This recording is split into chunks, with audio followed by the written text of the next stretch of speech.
wore our flip-flops like Dave did, but at least David's representing for the surf community. While those other chairs are coming up here, I just wanted to say, you know, this is a film about surfers, made by surfers, for surfers, but it's not a surf film. This is about all the rest of you. I think there's a few people in the audience tonight that kind of understand that. Shaddy, I know you're up there. Danny, I know you're over here in the corner. There's a lot of people who are just from the surf community. We all care so much about the issue. We all care so much about our environment that we take the ability that we have, whether it be filmmakers, surfers, models, and actresses, to make a difference. And again, it's so up to you guys. So the surf community has been very receptive to this film. It's more important that you tell your friends, that you go out and you guys show how we can all make a difference in this world. That's what this is all about. I think I mentioned that before, but I want to say that again, is that it's up to you guys, each and every one of you, individuals up in the back, the Sea Shepherds who are here, the regular folks that can't remember that. And while I have the mic, because I'm a mic hog. Please have a seat. Oh, seat, yes, cool. I'm just going to take a chance to thank some of those additional supporters of the film. There's a crew from OPS, the Cove, that won an Oscar. The crew from the Cove, thank you so much, OPS. Sea Shepherds, and all of the ocean-minded community that's participated in this. That's one great thing about Artivist, is that it brings together like-minded groups. If you go outside tonight, you're going to see the Humane Society, you're going to see S4C, you're going to see Surfrider Foundation. You're going to see a number of nonprofit groups that all work together. Their issues are not always the same, but regardless, they teamed up on a project like this, and they've created awareness for this issue. That's super important. So we want to give a big thanks to all of those people for kind of collaborating, and also say, hey, in the future, collaborate more.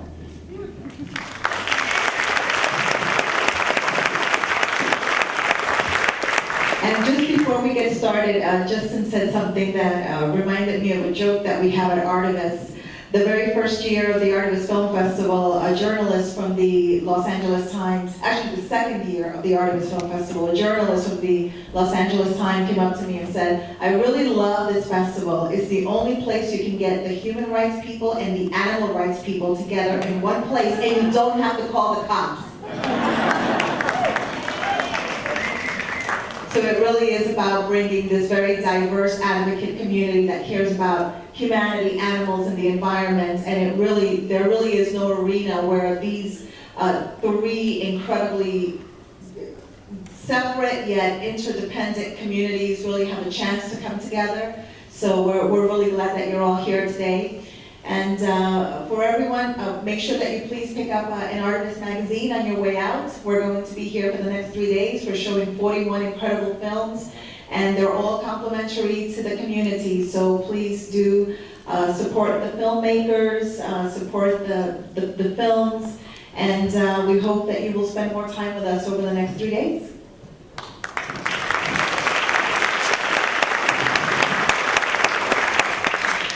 Why don't we start with Johnny, actually, because he's only Johnny Bass. Johnny from the Humane Society of the United States.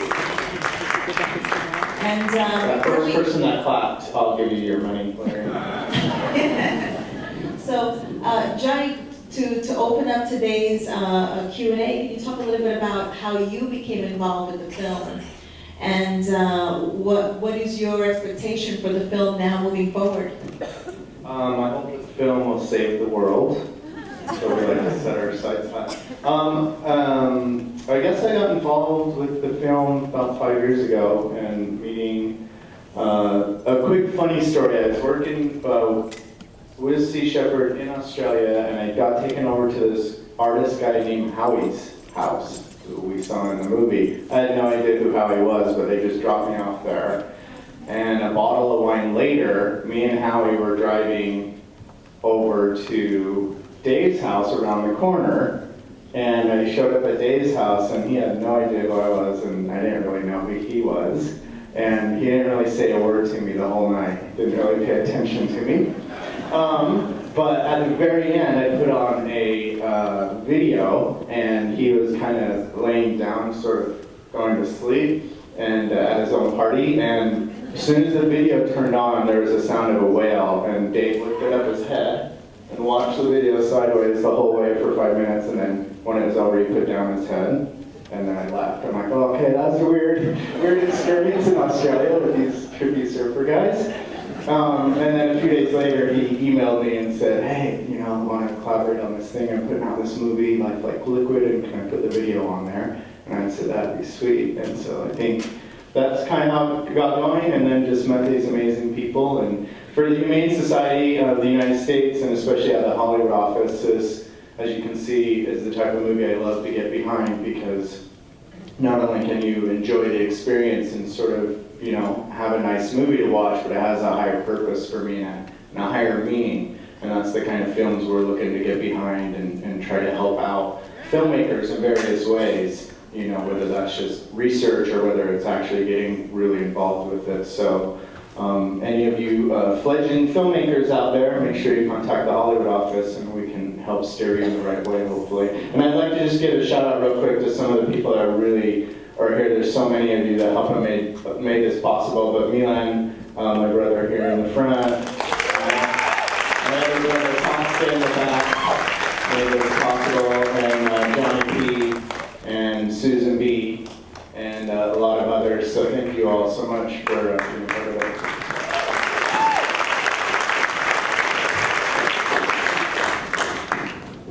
Well, can I introduce Hannah Fraser, who's the mermaid?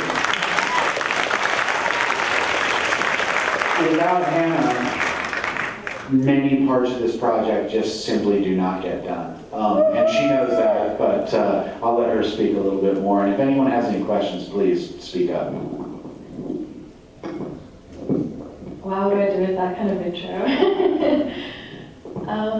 I guess I just want to express how incredibly grateful I was to just be able to be part of something like this, and to express my gratitude to Dave and everyone and Justin for your unfailing persistence to actually bring this to completion. A huge respect. Because, you know, we did all this filming, we did all these adventures, and then it was left to Justin to like pull all of that together and actually create the vision. And that is a really humongous job, so props to Justin.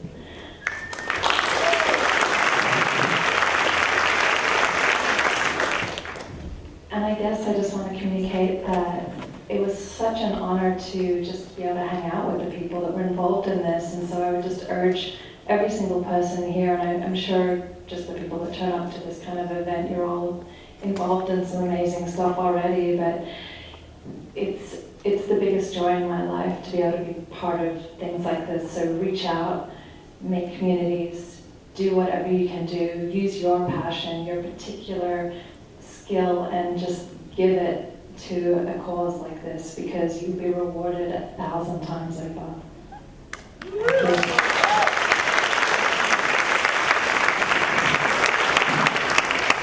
And on that beautiful note, we'd love to turn it over to the audience with our first question.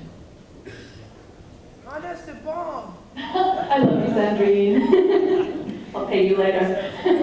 So, exactly. So who has a question over here? The lovely lady with the hands up. Please rise. Can you please stand and speak loudly so we can hear your question?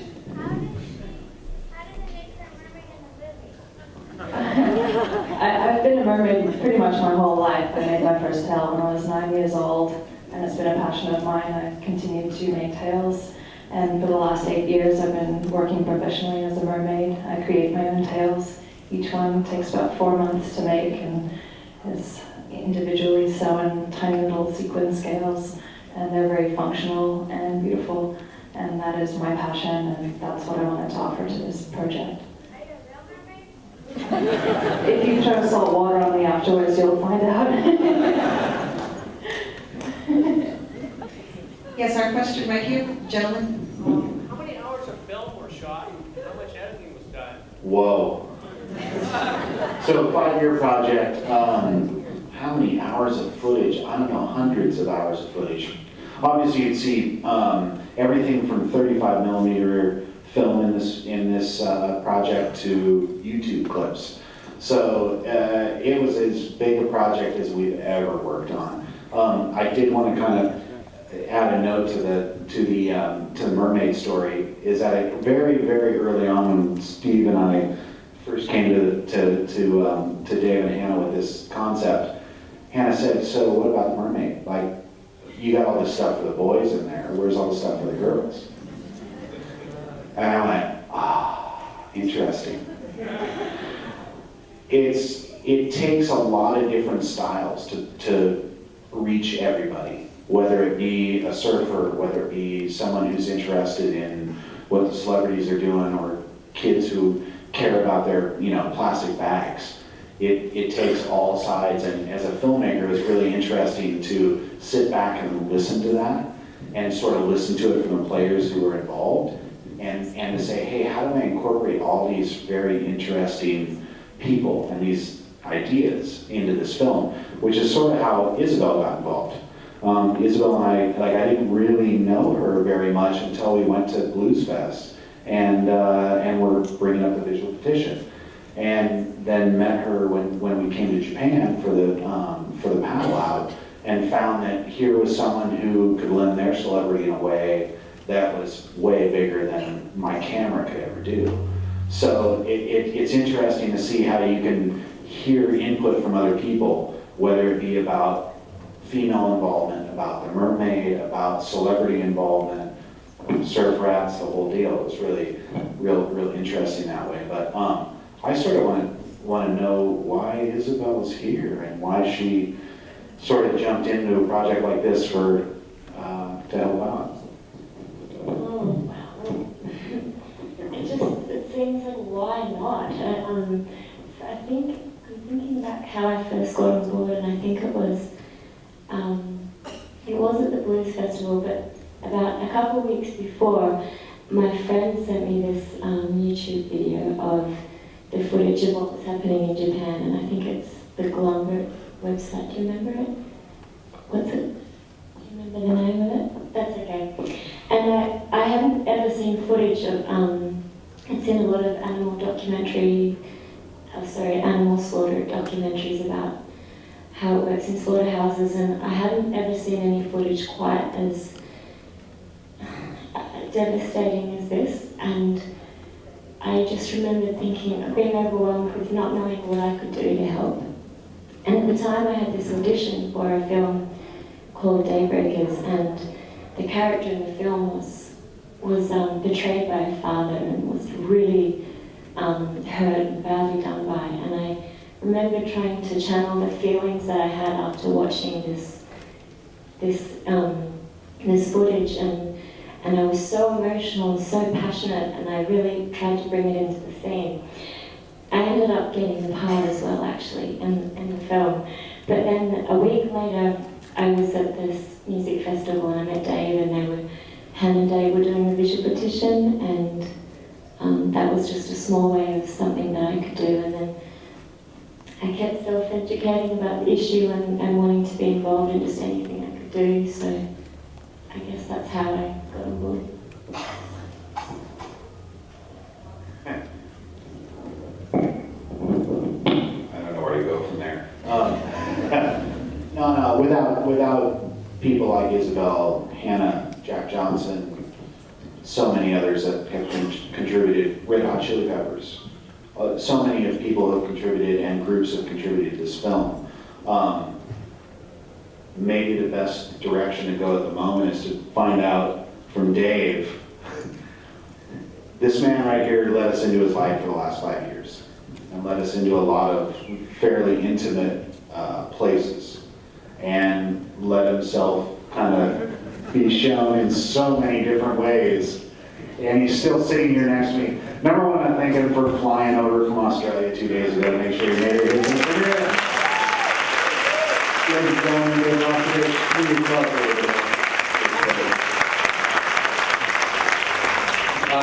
Well, I guess you know, one of the greatest aspects of this whole journey has been the sense of community that has come into my life, which kind of interestingly enough, before doing this work, you know, most people would say that I've pretty much got the most amazing job in the world, that I get paid to just hang out, surf and go to the beach and have a great time. And that's all wonderful, but there was a really deep, I think, void in my life that I didn't have a really strong sense of community and purpose.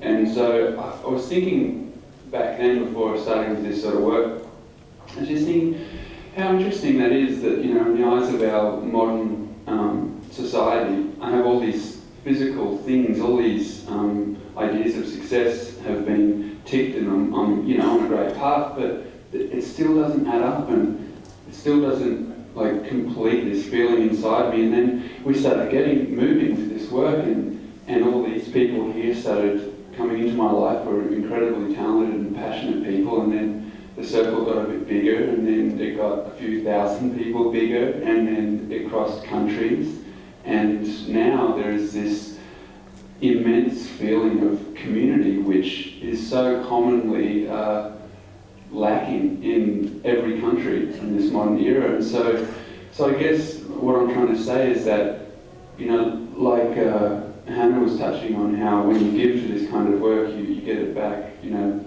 10,000-fold. It's so true. You know, for me, the sense of belonging and community is so vast now, and that's amazing. I have people in my life here that I would do anything for, and it feels the same way from them to me, and that's amazing, and that's incredible, because life goes up and down, and you have this constant there, knowing that you have the love and connection with everybody. So you know, that's something for me personally that I always try to communicate with people, because it is a really amazing thing to have received from this, which was not at all in my mind at the beginning. I wasn't thinking, oh, I want to do this work so I can belong to a family of people. It just naturally evolved that way.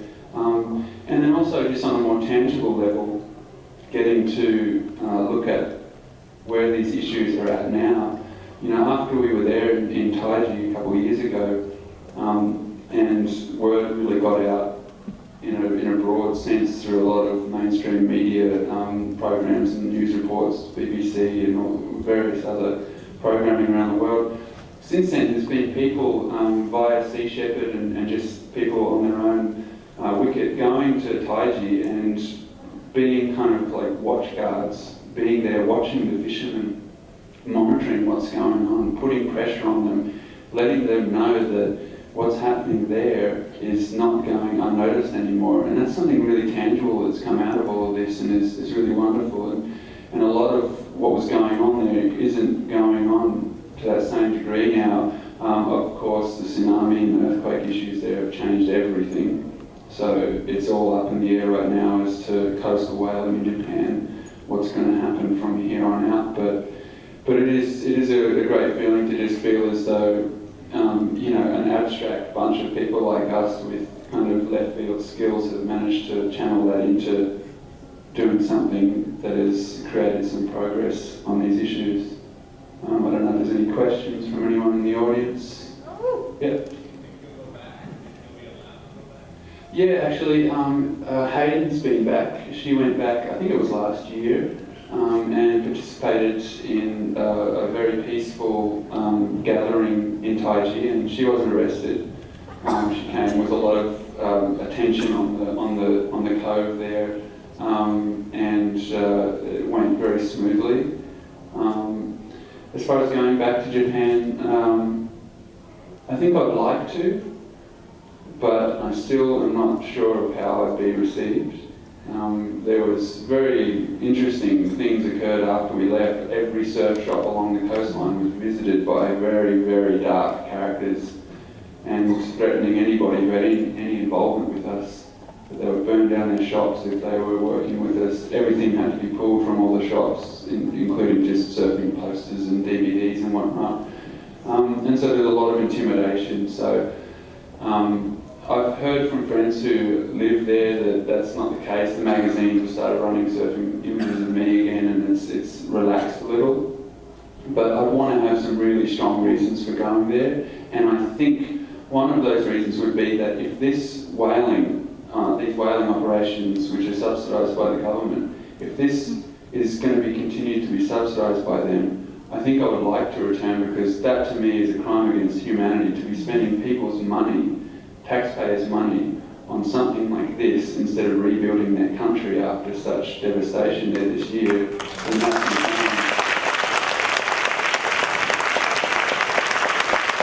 so that would definitely motivate me to go back.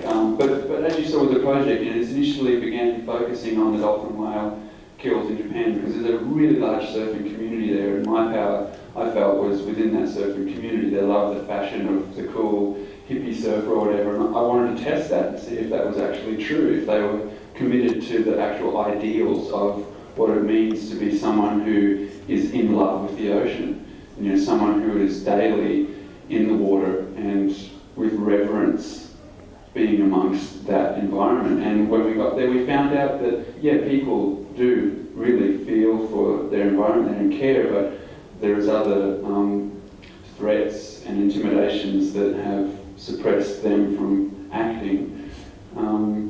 So I would like to go back there and get involved with the people there, but these projects going from just that issue have spread out vastly, which leads me to, in a month's time, we're doing a transparency right here in California. And so we're spreading out our operations. Yeah, so what you saw in Australia is a formula that I'd like to duplicate around the world. And wherever there are surfing communities and migrations of great animals occurring, we want to go to these places and do these long journeys which see us daily actually shaking their hands and meeting the people who live in these areas, and sharing how much fun this is to do this stuff, you know, that you can really have a ball when you do this work. And so October 1st, we're starting in Santa Barbara. There will be 5 of us going from Santa Barbara down to the border. We're going to skip that funky area of Mexico where all the bad stuff happens. I think it's the first 100 miles or so. And we're going to go down and then continue the journey down to the Seven Sisters region where there's grey whale nursery zones. So come October 1st, if anybody is anywhere between Santa Barbara and San Diego, we're going to be going down to the same kayaks that you saw there. We're going to be coming down the coast. Every night we come in, there's a group of people who are in the film who are musicians who are coming, and every night we're going to play music, we're going to clean the beaches.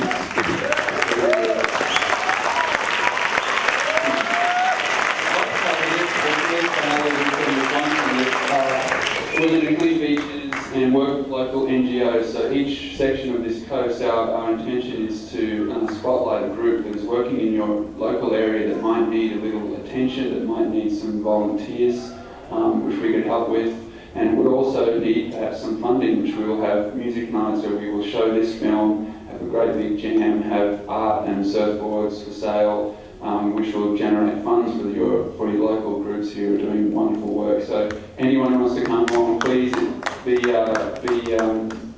I guess know that it's inclusive. There's nothing exclusive about this. We want to interact with as many people as we can and have a good rocking time while we do so. There's one more question over here. Where are you going to be stopping off at? Okay, so we average about 10 miles to 20 miles a day.